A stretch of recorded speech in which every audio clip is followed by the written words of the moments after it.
This is Law Nation. Let's get this thing going one way or another. Really appreciate each and every last one of you all for being part of this thing. We're going to talk about it. Yes, we're going to get into it. We already know how this thing goes, right? You guys know how this thing goes. Got to pay somebody, right? You can't have champagne taste, right? With a Walmart budget. Certain champagnes out there.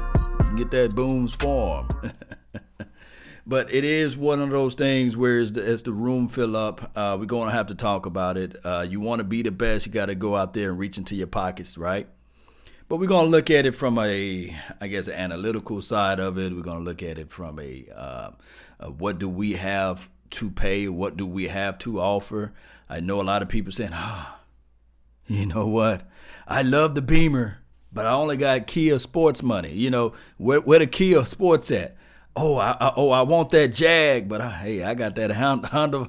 I got the Honda Civic money. I got that Honda Civic budget. We don't have the Jaguar price lines right there. You know, we want Earl Thomas, but we would rather have Jeff Heath out there. We would rather have the Xavier Woods. We trust within the process. We believe what Will McClay can go out there and grab, right?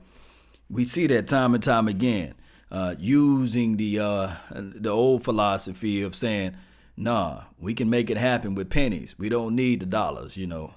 You can give me 100 pennies and I can make that thing move around. And then old Southern Baptist said, we like the kind that jingle, but we would rather have the kind that folds, right? We hear all that, you know, money makes the world go round. You know, it's something about money. For the love of money, and but we got to add in this other element too. Pride, right? Is something about Lion King, right? Pride Rock. When Mufasa died, right? And old Simba was like, oh man, my Uncle Scar said I got to get on because I cannot go back to the rock and letting them know that I let my father down and I let everybody down. And that's why they call it Pride Rock, right? So you go out into the wilderness and you go look around and you say, okay, this is my home. Things that's less of our imagination. It's just a process, guys. But we're going to look at the whole entire number as it relates to the article that I was looking at about the Earl Thomas wanting to be the highest paid, and I'm talking about the highest paid safety out there in the game. So if we look at this Pro Football Talk, the lady posted by Shireen Williams on March the 1st. Today is March the 1st. Shout out to those who are born on this day. Let me know so I can give you a shout out if you're born in March the 1st or if you're born in March, period. Let me know. Shout out to the Pisces out there. All right, so it says right here, Earl Thomas wants to become the highest paid safety in the NFL. He want that bag with a deal worth more than what the other guy, Eric Berry, is getting, $13 million, right? So crunching the numbers, that's a lot of cash, right, for a safety who's been injured or what have you. That's what a lot of people are saying. That's what I get. I get a lot of people saying that I'm foolish for even talking about Earl because all he wants is that bag. He don't want to change things around or anything like that. And it might just be out of our range, right? $13 million a year. I'm with the belief of this right here. I'm with this belief. You don't have to say, okay, Earl, because Earl Thomas' contract is different from Eric Berry's contract. Eric Berry signed for what, a 5-year deal?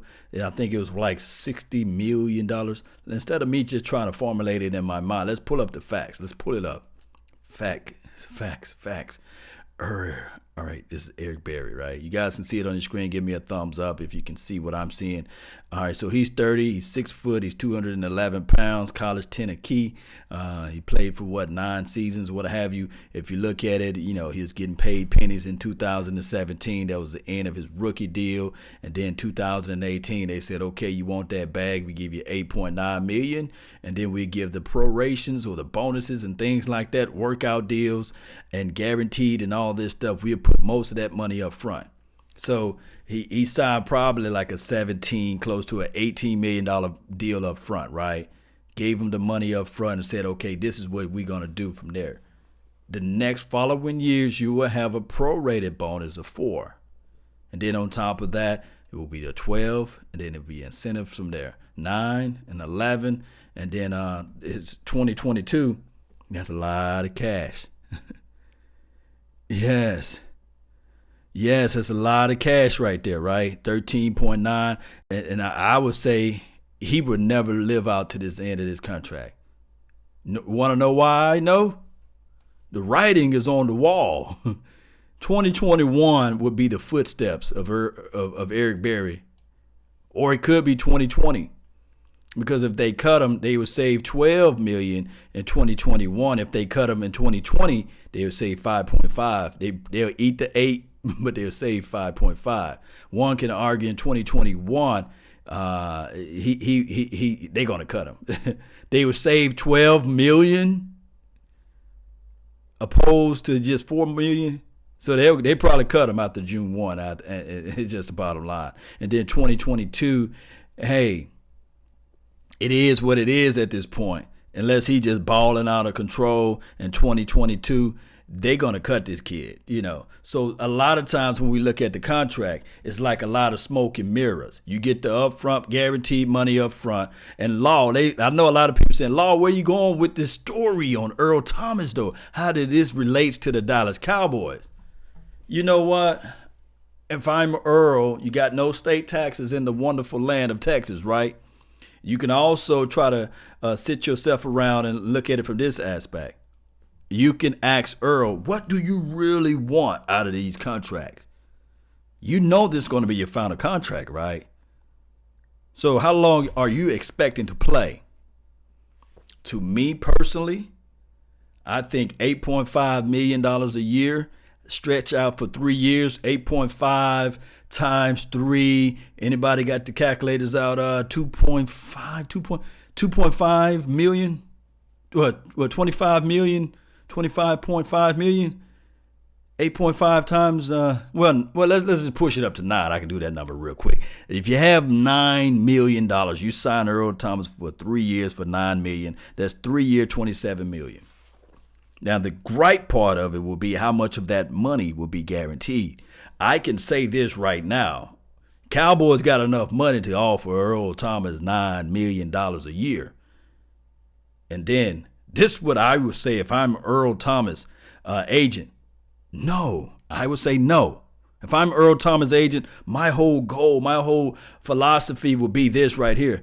I want my client to get the most of the most of the most because I'm getting 4% of that money. I think it's 6.5% of that money. So I'm not going to cut myself short. Daddy needs shoes around here.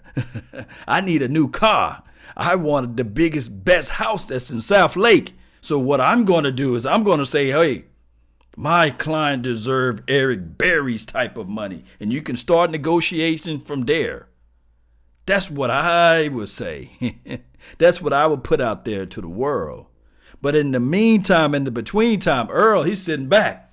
He's working out. He's not talking about the numbers. When you guys go out there looking for a house, yeah, you have some input. You tell the real estate agent, hey, I'm looking for a 4-bedroom, 3.5 bath. Hey, I want me a game room. I want me a deck where I can walk out on, look out. I don't want no neighbors behind me. I want a whirlpool, and it's up to that agent to find that house for you. Now, of course, you can do some hard soul searching yourself, but it's up to that agent to help you out. And that's what I'm saying, Cowboy Nation. It's up to Earl Thomas' agent to make the best deal for Earl Thomas. Now, Earl Thomas, all he got to do is put the ink on paper and sign off on it. So what I'm saying is collectively, what Earl Thomas might sit there and say, my agent doing all the talking and walking right now, but my love and my adulation is towards the Dallas Cowboys. But they got to meet me halfway at least. And I got a proposition for that.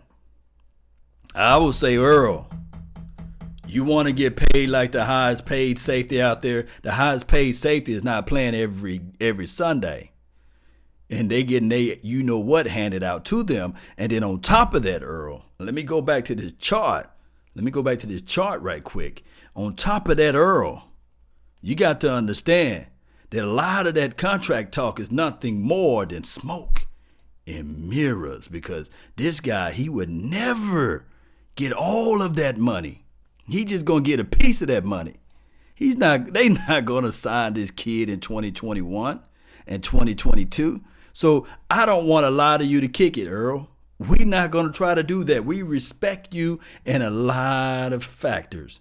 But if you want that bag, if you want that money, if you want that cash, if you want to be able to get paid, then guess what?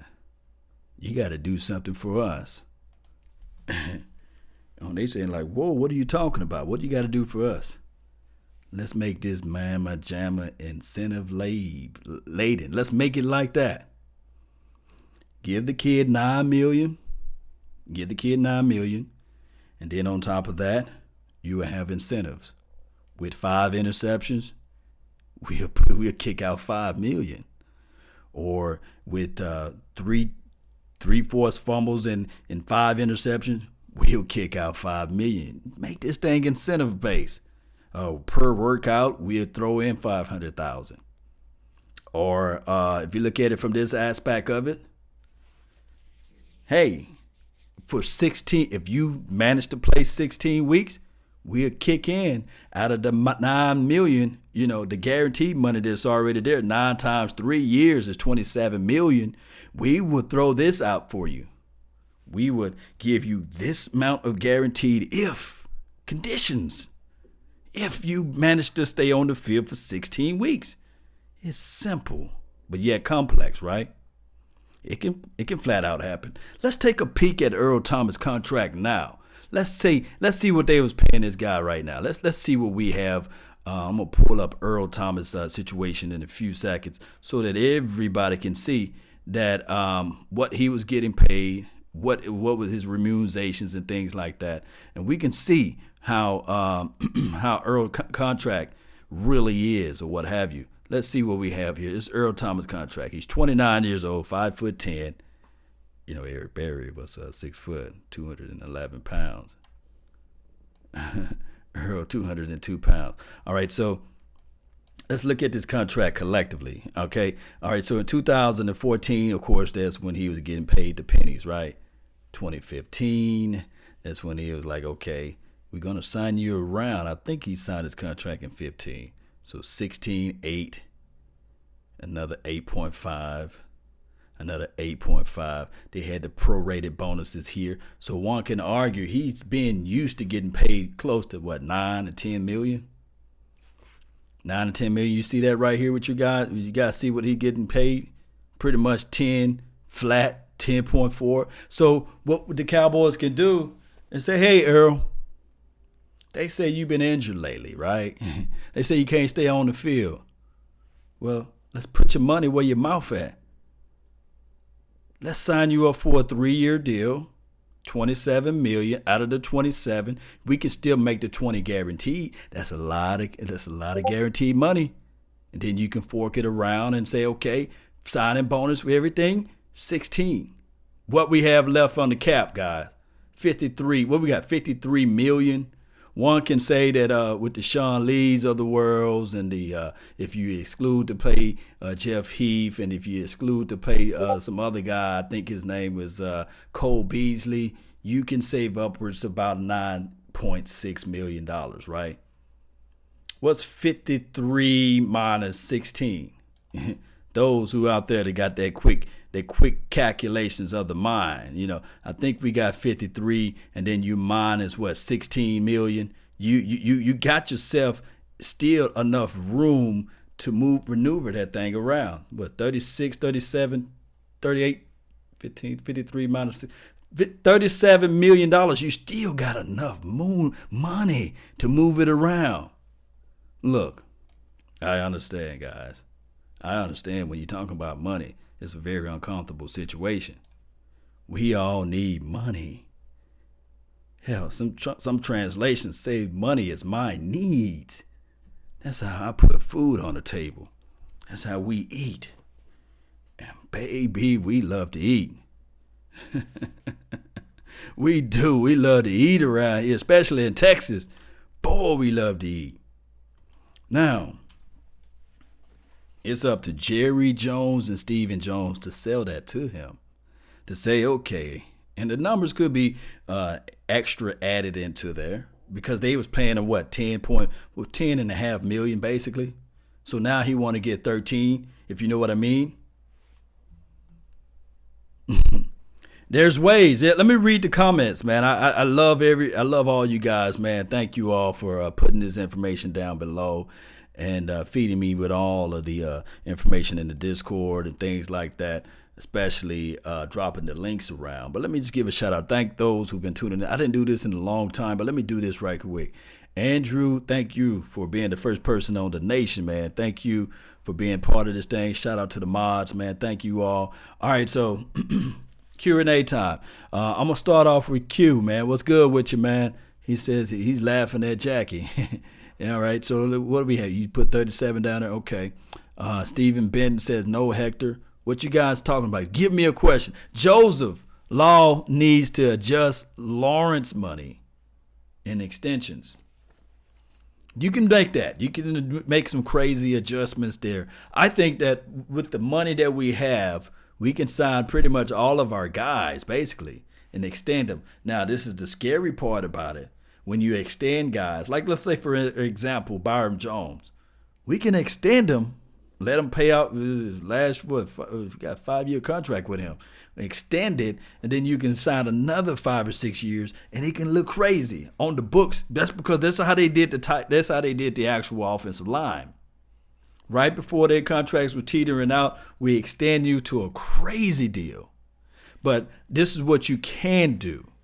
You can start extending those contracts out to a crazy number and front load it with the signing bonus. What they would do is they'll free up your cap space tremendously, and it won't hit until the next year. Hope, appreciate you. Card, what is it? Shaquille Card, what's up? He said, what do you feel about, he said, how do I feel about Jason Witten? 3.5 million.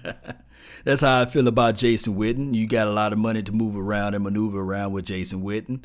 As far as against the cap or anything, I don't think that Jason Witten will be demanding a lot of money. I think that Cole Beasley, I don't see where we can pay Cole Beasley $7 to $8 to $9 million. I just don't see that. I love what Cole Beasley can do out there on the field, but $7 to $8 to $9 million, that's a lot of money. And I know a lot of people say, hold on, Law. Wait a minute, you willing to pay Earl Thomas $10 million, $9 million, that will be his base, but you're going to have an incentive-laden contract so he can give 12 to 13 million? That's a lot of money, Law.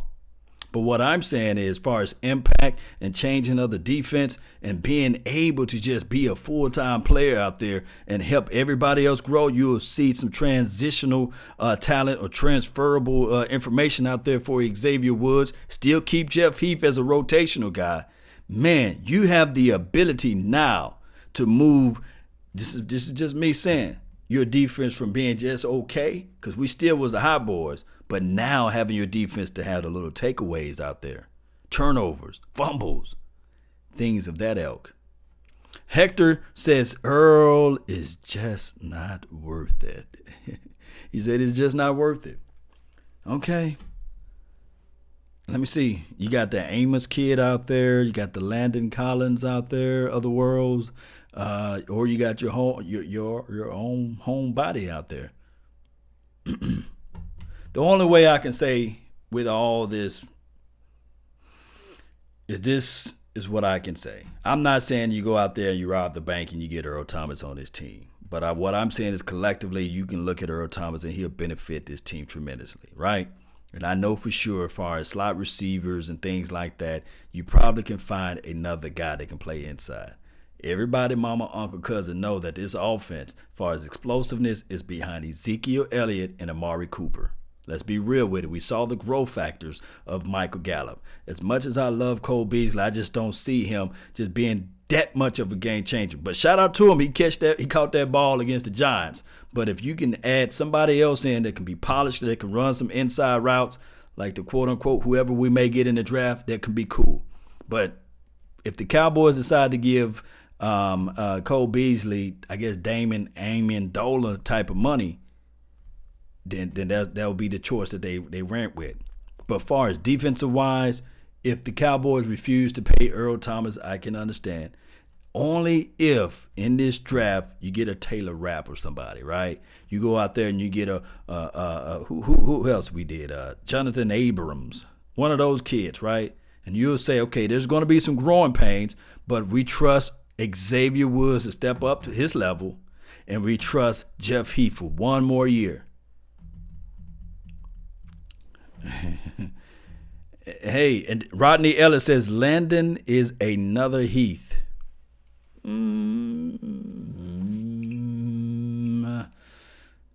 All right, so let me just break down this. And that's a good question, Rodney Ellis. He said Landon is another Heath.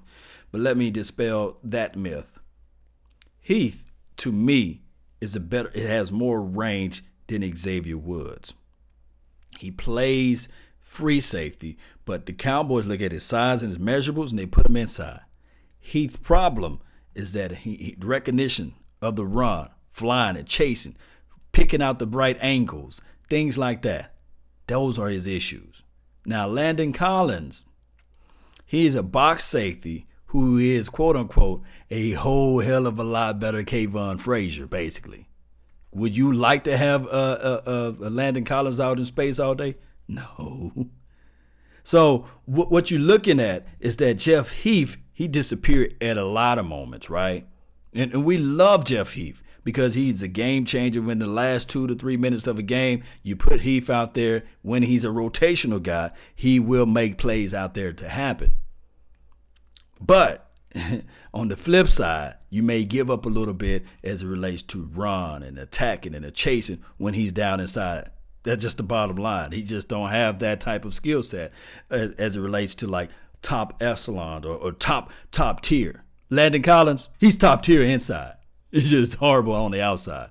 So that's the difference between Landon Collins and Jeff Heath. Landon Collins is a dog, nasty box safety. All right, so yes, he's better than Heath. Yes, Walker. There's no comparison altogether.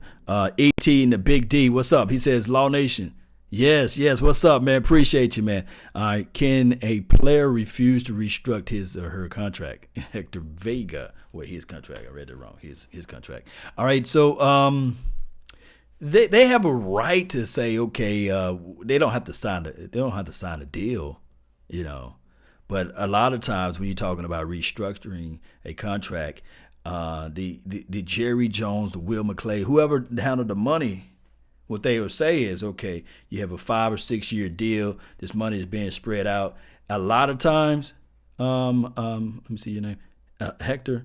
A lot of times, when I'm telling you I'm gonna give you $10 million up front, instead of you waiting 2 to 3 years to get it, a lot of times people are gonna be like, well, give me the $10 million now. So that's why when you restructure the contract, they front load the money, which will offset the cap, and you expand it. Mike Fisher got a nice report, man. You guys go follow him up on how there's really, quote unquote, no actual cap hell, because you can always restructure somebody's contract and move that money around and allocate it elsewhere. That's what makes Walmart's great. That's what makes Targets of the world's great. You know, Walmart, the reason why they can lower their pricing on an oil change or a different tire rotation, because they can have some other allocations of money and resources in other departments. They can say, okay, well, we can make this shirt, we can elevate the shirts to maybe $18 opposed to it being $12, and we can lower the cost on the oil change. It just depends. That's just how it is. You know, that's just called economics 101. But it's a whole nother story of a different day for me to break down those factors. But it's a good question. Yes, most players do not turn down a restructuring of a contract unless it's like taking money out of their hands. Now, somebody like the Sean Lee of the world, they can say, okay, Sean Lee, if you really want to be on this team, we cannot afford to pay you $8 million because they're paying about $7 to $8 million now. But what we can do is we can renegotiate your contract, cut your years, spread your contract. It'll be a different inverse. So although he have 2 or 1 year remaining on his contract, what they say, we'll lower your salary to $3 to $4 million, and we extend you for 4 years or an extra 2 years. So that's restructuring contract right there. On both sides of it. But normally when it's time for you to get more money and they cut out the years that you're there, then 9 times out of 10 people are going to take that bag. They're going to say, okay, give it to me. Joshua Whitlock says Earl Thomas or bust. I like that thinking. Let's look at some of these things right here.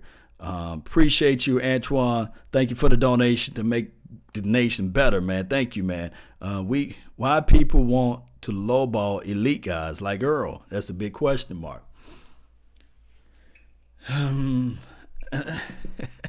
That's a dang on good question, Antoine. People like to lowball it because I think it's the fear factor of it. And let's look over it from here. Let's look at it from there. The reason it's the fear factor. When we pay our guys, or when we go out there and we don't want to see that dead money, when we paid Miles Austin, and I'm not saying that Miles Austin was an elite guy, but Brandon Carr, right? When we paid Brandon Carr, let's see, let me look down in this article. I remember reading some of it. I just glossed over this article. In the past 6 seasons, Cowboys have stayed out of big names, big money free agents, market. Cornerback Brandon Carr, right, was the last free agent from another team. The Cowboys committed huge money, signing this guy for a 5-year, $50 million, and you can put the 0.1, and it's like $100,000, $50 million deal in 2012. Now, this is my defense to Brandon Carr. There's a transitional period between defensive coordinators, what have you, and then the scheme. Brandon Carr is not a zone cover corner. He's a physical man-to-man corner. So what they had Brandon Carr doing is they had the guy out in space. And then it so happened that year, 2013, you guys all remember Megatron lit us up like a Roman candle. He just blew by us, and all you saw was Carr. And Carr lost a lot of confidence. But if we go back, I think it was that same year, 2013, or it could have been 2012 when he signed on with us. That same year, he won us a game, actually. Go back and look at the film. He won us a game against the Pittsburgh Steelers. He picked off Big Ben Roethlisberger. I said burglar. He might be stealing some stuff. But he picked off Big Ben, but he was playing a different type of technique. So it goes beyond of us being scared to pay these guys, but it also goes with the actual coordinators that we have on the team. Can we utilize the guy that once he's on his team, and can we win some freaking games? Now, Law, where are you getting all this information from? I would say that some teams, in order for them to get to that next level and they really want to win and they go all in, they reach deep down in their pockets. Where I got this information from, if you think about it, the Denver Broncos, they got dog whooped by the Seattle Seahawks. And that following year, they said, you know what? We are a couple of players away on the defensive side of the ball to make things happen. So they went out and got a Talib. They went out and got some other extra guys out there to help out and bolster up their defense. Hey, do you have any more explanations of this, Law? Yes. If you look at the, I want to say the New England Patriots. Revis didn't go to the New England Patriots for cheap. He didn't. If you look at his contract, it was incentive-based, but it was also a contract where they said, okay, we got to still respect him and pay him top dollars. He was sinking down there in Buccaneers land, right? So they had to reach deep down into their pockets to pay the brother. So that's where you look at it from those particular parameters. And then on top of that, I think they went and got a Talib as well. So it works out for them in certain factors. I know a lot of people are going to say, wait a minute, you comparing the Patriots to the Cowboys? What boat are you on? What are you talking about, Law? But what I'm saying is, if you want a thing bad enough to go out and fight for it, to work day and night for it, to give up your time and your peace and your sleep for it, you got to figure out a way to reach deep down in your pockets and make things happen. Guys, we went and picked up Jason Witten out of the grave. And I don't think the Cowboys did that by mistake.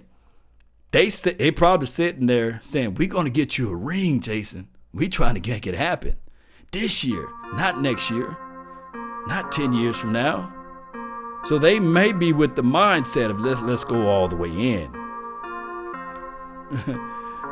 You can't expect your Honda Civic to do what a Jaguar can do. You can't. Now, it can get you to A to B and also A to Z. It can get you there. But that ride is going to be a whole lot different than a Jag, right? You can compromise in certain sections and scenarios of life. But if you want the best things in life, you got to reach down in your pocket. That's life. I wish I could make it simpler. I wish I could make it easy for you all, but I can't. I don't have to lie to kick it. If you want a dominant safety out there, you can't go out there and say, I'm going to pay you peanuts. And thinking that it's going to happen. And thinking 5 and 6 and 7 interceptions is going to occur. It's just don't. Back up one more time. Guys, if you want this thing, you got to have to reach into your pocket. And you can't just look at that $53 million saying, boy, it looked pretty. You know what? I hate to take you guys to church on this beautiful Friday, but I got to take you guys to church before I go. There's a parable out there, right? Parable. This master gave a lot of people, he gave 3 people some money, right? I'm just going to use it in talents. He gave him some money. And he said, okay, the first guy he gave him money to, he went and brought back more money. The second guy, I'm just paraphrasing, I'm not going to give you word by word. He brought back half of the money. The last guy, he took all that money, he just buried it. He said, you know what, I ain't going to do nothing with the master's money because that's his money. I don't want to destroy it. I want to make sure that he's happy and kept with this money. But what happened? When the master came back, the first guy that he gave all that money to, they said, you know what? I gave you all this money and you came back with more. I'm going to bless you with this. And the second guy, he came back, he said, gave him some money. Half of the money that he gave him, he gave it back to him with some more interest. And he said, you know what? I'm paraphrasing. He said, you know what? You did a good job as well. But the guy, the last guy, he had all the money and he gave the master back the money. And the master was like, look, this is the exact same money I gave you last year. You didn't do nothing with it. You wicked, horrible businessman, basically, in so many ways. I'm going to take your money and I'm going to give it to the guy who did the most with it. And you get out of my face. You didn't know how to flex that thing. That's life, baby. There's people out here right now that got talent beyond their measures. Right now, that's in this chat box. They can sing. But when it's time for them to perform, they say, you know what, I would rather for somebody else to do it because I'm too scared. There's people right now that's sitting on an opportunity right now to change their whole entire life. They sitting on all that talent. They got all of the resources, but they scared. They not putting it out there to the exchangers. Guys, scared money make no money. Let's get this thing going one way or another. That's been my time. I really thank you all for yours. And remember, you're listening to nothing but the best. Salute. I'm out. Peace.